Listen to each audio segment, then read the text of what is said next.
사랑하는 형제자매 여러분, 그리고 진리를 탐구하는 모든 분들께 오늘 이 영상을 통해 여러분의 마음에 하나님의 크신 평안과 지혜가 함께하기를 기도합니다. 우리가 나누는 이야기가 여러분의 믿음을 더욱 굳건하게 하고 어두운 세상 속에서 빛을 발견하는 계기가 되기를 소망합니다.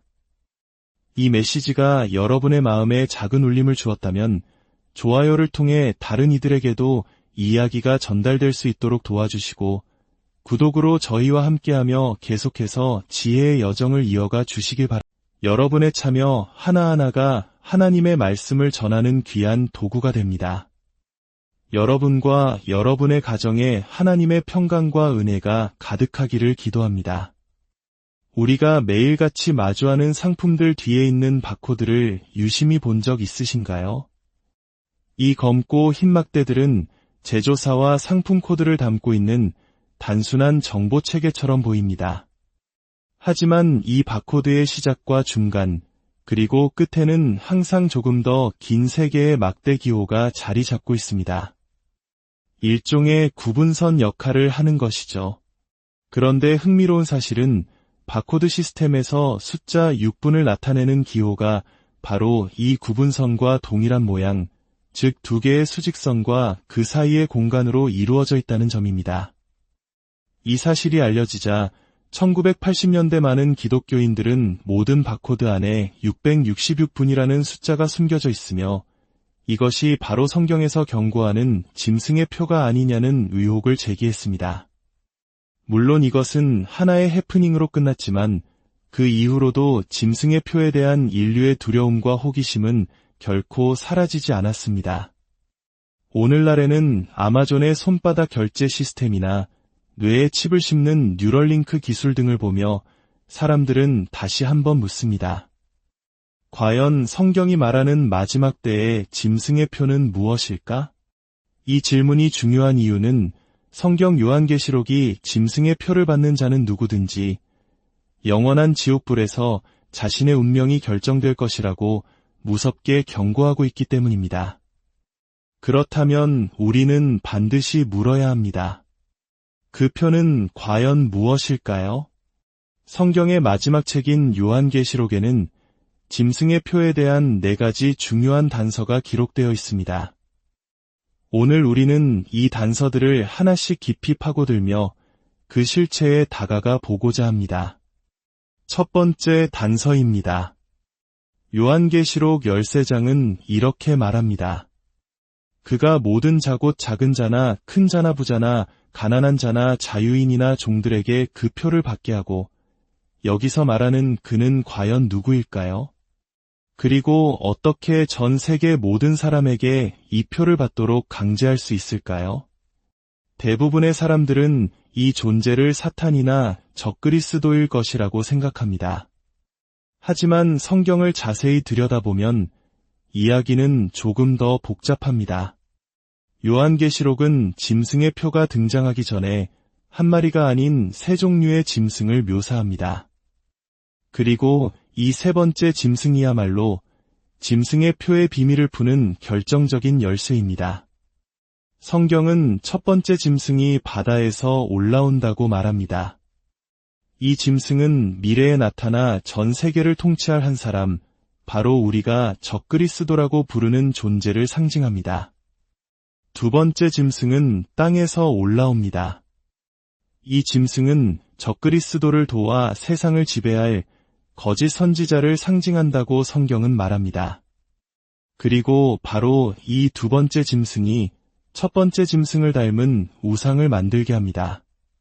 그런데 놀라운 일이 벌어집니다. 두 번째 짐승이 권능을 받아 그 우상에게 생기를 불어넣자 그 우상이 말을 하기 시작합니다. 그리고 여기서 그치지 않고 자신에게 경배하지 않는 모든 사람들을 죽일 수 있는 능력까지 갖게 됩니다. 이것이 과연 어떻게 가능한 일일까요? 이 기록을 처음 접했던 서기 1세기의 사람들에게는 얼마나 황당하고 기괴한 이야기로 들렸을까요? 어쩌면 21세기를 사는 우리에게도 여전히 비현실적으로 들릴지 모릅니다. 하지만 잠시 생각해 보십시오.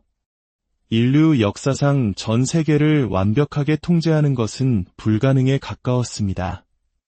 네로나 히틀러 같은 독재자들도 시도했지만 실패했습니다. 그러나 오늘날 인공지능, 즉 AI의 등장은 전 지구적 통제를 현실적으로 가능하게 만들었습니다. 만약 AI가 독재자의 손에 들어간다면 수백만, 수억 명의 행동을 동시에 감시하고 통제하는 것은 더 이상 영화 속 이야기가 아닐 것입니다. 실제로 중국에서는 이미 이 사실을 기억해 주십시오. 짐승의 표에 대한 나머지 3가지 단서를 살펴보면 이 모든 것이 소름 끼치도록 연결된다는 것을 알게 될 것입니다. 이제 2번째 단서를 살펴보겠습니다. 이 표는 사람들의 오른손이나 이마에 새겨진다는 것입니다. 왜 하필 이 2곳일까요? 그 답은 구약성경 신명기에서 찾을 수 있습니다. 신명기에서 하나님께서는 그의 백성에게 특별한 계명을 주셨습니다. 예수님께서도 모든 계명 중에 가장 큰 계명이라고 말씀하셨던 바로 그 명령입니다. 내 마음을 다하고 뜻을 다하고 힘을 다하여 내 하나님 여호와를 사랑하라. 그런데 하나님께서는 이어서 이렇게 명령하십니다. 너는 또 그것을 내 손목에 매어 기호를 삼으며 내 미간에 붙여 표로 삼고, 즉 하나님의 가장 위대한 계명을 항상 기억하고 순종하겠다는 징표로 손과 이마에 새기라는 것입니다. 오늘날에도 많은 유대인들이 이 말씀에 따라 그 상자 안에는 바로 이 하나님의 계명이 적힌 양피지가 들어 있습니다.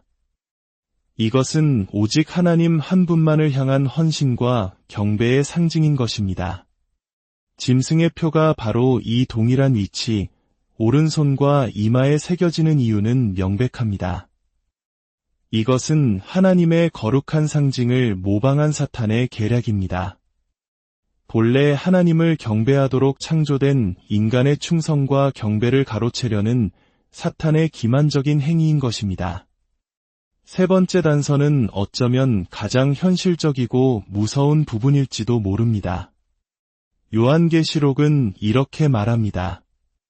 누구든지 이 표를 가진 자 외에는 매매를 못하게 하니, 이 표가 없으면 물건을 샀거나 팔 수 없다는 것은 무엇을 의미할까요? 이것은 짐승의 표가 단순한 상징을 넘어 전 세계의 경제 시스템을 통제하는 핵심 수단이 될 것임을 암시합니다. 머지않아 이 표가 없으면 편의점에서라면 한 봉지조차 살 수 없는 시대가 올 것이라는 의미입니다. 이 표는 짐승에게 충성을 맹세하는 증표일 뿐만 아니라 일상적인 경제 활동을 위한 필수 조건이 되는 것입니다. 어떤 이들은 이 표가 문신처럼 몸에 새겨지는 것이라고 생각하지만 성경의 맥락을 보면 그보다 훨씬 더 복잡하고 기술적인 무언가일 가능성이 높습니다. 이제 마지막 4번째 단서, 우리를 둘러싼 모든 미스터리의 중심에 있는 숫자 666분에 대해 이야기할 시간입니다. 요한계시록은 이 표가 짐승의 이름이거나 그 이름의 수라고 말하며 이렇게 덧붙입니다. 지혜가 여기 있으니 총명한 자는 그 짐승의 수를 세어보라. 그것은 사람의 수니 그의 수는 666이니라. 666은 그냥 무작위로 선택된 숫자가 아닙니다. 그것은 어떤 이름을 통해 계산된 숫자라는 것입니다. 이름은 알파벳 글자인데 어떻게 숫자로 계산할 수 있을까요? 고대에는 게마트리아라는 수비학 체계가 있었습니다. 이것은 각 알파벳 글자에 고유한 숫자 값을 부여하는 방식입니다. 예를 들어 고대 히브리인들은 히브리어 알파벳에 각각 숫자 값을 할당했습니다. 그래서 어떤 사람의 이름에 해당하는 글자들의 숫자 값을 모두 더하면 그 사람을 상징하는 숫자를 얻을 수 있었습니다. 이러한 방식으로 많은 학자들이 로마의 네로 황제가 바로 그 짐승이라고 주장했습니다. 네론 카이사르라는 그의 이름을 히브리어로 음차하여 게마트리아로 계산하면 놀랍게도 666이라는 숫자가 나오기 때문입니다. 하지만 이 방식은 이름을 약간만 변형해도 다른 결과를 낼 수 있기에 신뢰하기 어렵다는 반론도 만만치 않습니다. 저는 이 마지막 단서의 핵심이 계산하다라는 행위 자체에 있다고 생각합니다. 다시 한번 말하는 우상을 떠올려 봅시다. 스스로 말하고 자신을 경배하지 않는 자를 죽이며 전 세계의 경제활동을 통제하는 존재. 이 모든 것을 종합해 볼 때 짐승의 우상이 사실은 고도로 발달한 인공지능, 즉 AI로 구동되는 생체 로봇일 가능성을 배제할 수 없습니다. 그리고 만약 미래 사회가 현금 없는 완전한 디지털 사회로 전환된다면 어떨까요? 짐승의 표는 바로 이 시스템에 접속하기 위해 오른손이나 이마에 이식해야 하는 마이크로칩, 즉 생체 칩일 수 있습니다. 이 칩이 없으면 어떠한 금융거래도 불가능해지는 것입니다. 만약 이것이 현실이 된다면 이 AI 시스템을 통제하는 자, 즉 적그리스도는 성경의 예언대로 전 세계를 완벽하게 지배할 수 있게 됩니다. 바로 여기서 숫자 666이 등장합니다. 아마도 각 개인에게 이식되는 생체 칩에는 고유한 일련 번호가 부여될 것입니다. 그리고 그 시대를 살아가는 사람들만이 이해할 수 있는 어떤 방식으로 그 일련 번호를 계산하면 최종적으로 666이라는 숫자가 도출될 것입니다. 그리고 이 숫자는 미래에 등장할 적그리스도의 이름과도 연관되어 있을 것입니다. 물론 이것은 성경을 바탕으로 한 하나의 이론일 뿐입니다. 이 모든 비밀을 온전히 이해할 수 있는 사람들은 아마도 마지막 시대를 살아가는 그들 자신일 것입니다. 그렇다면 이 무서운 예언 앞에서 우리는 무엇을 해야 할까요? 왜 우리는 짐승의 표에 대해 알아야만 할까요? 짐승의 표를 받는다는 것은 단순히 경제활동에 참여하는 행위를 넘어섭니다. 그것은 하나님의 원수인 사탄과 그의 짐승에게 충성과 경배를 바치는 돌이킬 수 없는 행위입니다. 그 표를 받는 순간 하나님, 저는 영원히 당신의 적이 되기를 선택합니다. 라고 선언하는 것과 같습니다. 이것이 심각한 이유는 하나님께서 우리를 얼마나 사랑하시는지 알기 때문입니다. 성경은 우리가 저지른 모든 죄와 악에도 불구하고 하나님께서는 우리를 사랑하셔서 그의 아들 예수 그리스도를 십자가에 내어주셨다고 말합니다. 그 십자가의 보혈로 우리의 모든 죄를 용서하시고 구원의 길을 열어주셨습니다. 지금 이 순간에도 수많은 사람들이 예수 그리스도의 원수로 살아가고 있습니다. 아직 어떤 표를 받지 않았음에도 불구하고 말입니다. 하지만 놀랍게도 하나님은 여전히 두 팔을 벌리고 그들이 돌아오기를 기다리고 계십니다. 그들이 마음을 돌이켜 하나님께 나아오기만 한다면 언제든 그들을 구원할 준비가 되어 있으십니다. 혹시 당신이 바로 그 사람입니까? 예수 그리스도께 당신의 삶을 드리기를 망설이고 계셨나요? 아직은 즐길 일이 많으니 내년에 하나님을 믿겠습니다. 라고 생각하고 계신가요? 하지만 알아야 합니다. 우리가 그렇게 하나님을 거부할 때마다 우리의 마음은 조금씩 더 굳어지고 차가워집니다. 그러다 결국에는 하나님의 음성을 더 이상 들을 수 없는 지경에 이르게 될지도 모릅니다. 하지만 당신은 그 사람이 될 필요가 없습니다. 오늘 바로 지금 예수 그리스도께로 돌아오기에 너무 늦지 않았습니다.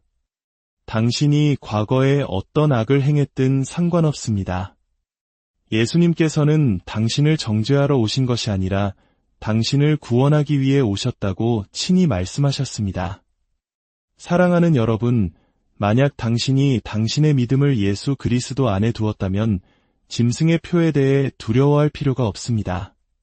당신은 이미 하나님의 소중한 자녀이며 성경은 아무도 그들을 내 아버지 손에서 빼앗을 수 없느니라고 약속하고 있기 때문입니다. 그 어떤 세상의 권세도 사탄의 계략도 당신을 하나님의 사랑에서 끊을 수 없습니다. 이 마지막 때에 대한 지식이 여러분에게 두려움이 아닌 깨어있는 믿음과 소망의 근거가 되기를 바랍니다. 항상 주님 안에서 평안하시고 그분의 은혜가 여러분의 삶에 늘 함께 하시기를 간절히